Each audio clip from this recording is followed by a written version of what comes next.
hurt you. Shh.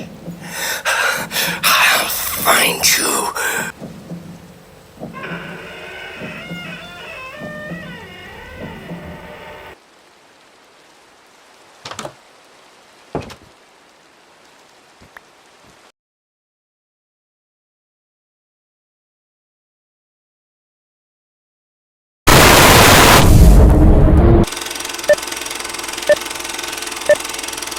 The gravel path between the old school and the forgotten playground crunched beneath Jake's shoes as a cold wind whispered through the dying trees. "Come on, you've heard the story 100 times," Jake scoffed, sending a loose stone skittering across the trail. It bounced violently through a blanket of brittle leaves before disappearing into a tangle of black, overgrown brush where the afternoon light seemed unwilling to reach. "The cemetery run isn't real. It's just another stupid ghost story."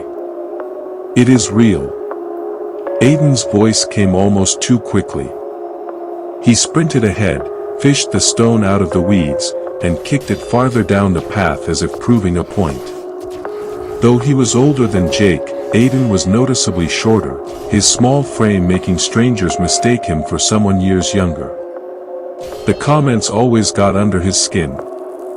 Jake usually defended him before anyone could laugh, but today, there was something different about Aiden. He wasn't just arguing. He sounded desperate. All day long he had unfolded the same weathered map, its paper yellow with age and its corners nearly crumbling apart. Every chance he got, he'd spread it across his desk or hold it in front of Jake, insisting it was proof. Jake had heard the legend since he was old enough to walk. Everyone in town had. According to the stories, anyone brave enough to complete the cemetery run on Halloween night would return with more candy than they could ever carry. If they came back at all. He'd long since stopped believing childish myths. "I got the map from Casey last year," Aiden said quietly, refusing to let the conversation die. "Remember him? The Halloween he came home carrying 2 pillowcases packed with candy?" His voice softened. 2 full pillowcases. He even brought them to school and handed candy out to everyone. Jake's chest tightened. The name hit him like icy fingers closing around his heart. Casey. Their best friend. The third member of their inseparable trio. Jake had spent months forcing himself not to think about him. Pretending those memories were buried somewhere too deep to hurt. It was easier that way. Aiden was the opposite. He smiled whenever he talked about Casey, as though remembering him kept him alive somehow. For Jake, every memory felt like reopening a wound that had never truly healed. The day after that Halloween, the day Casey proudly dumped mountains of candy onto their classroom desk, was the last day anyone ever saw him. No goodbye. No explanation. By the following morning, it was as if he'd been swallowed by the darkness itself. Jake exhaled slowly, his breath hanging in the cold air. Casey's dad probably just drove him to one of those rich neighborhoods up north. His voice carried more certainty than he actually felt. That's how he filled those pillowcases. That had always been the explanation he clung to. Deep down, Jake had never believed Casey's story about discovering the cemetery run. He had smiled, nodded, even pretended to believe every word because that's what friends did. Pretending the impossible could be real was part of being a kid. But pretending was supposed to end eventually. Reality was reality. Magic belonged in stories.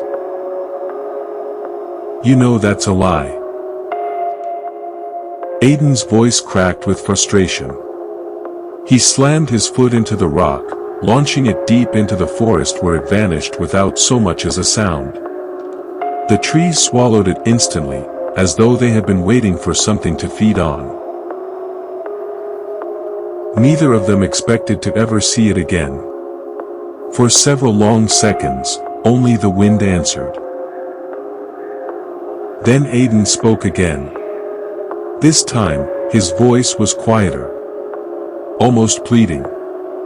Please, let's just try following the map. His fingers tightened around the faded paper. For Casey. Jake laughed, but the sound felt hollow. Casey was messing with us. He shook his head. You don't actually believe this supernatural nonsense, do you? He didn't wait for an answer.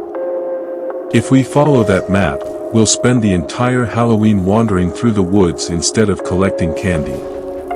His voice grew sharper. We'll come home with nothing. No candy. No pillowcases. Nothing. Is that really what you want? The words landed harder than Jake intended.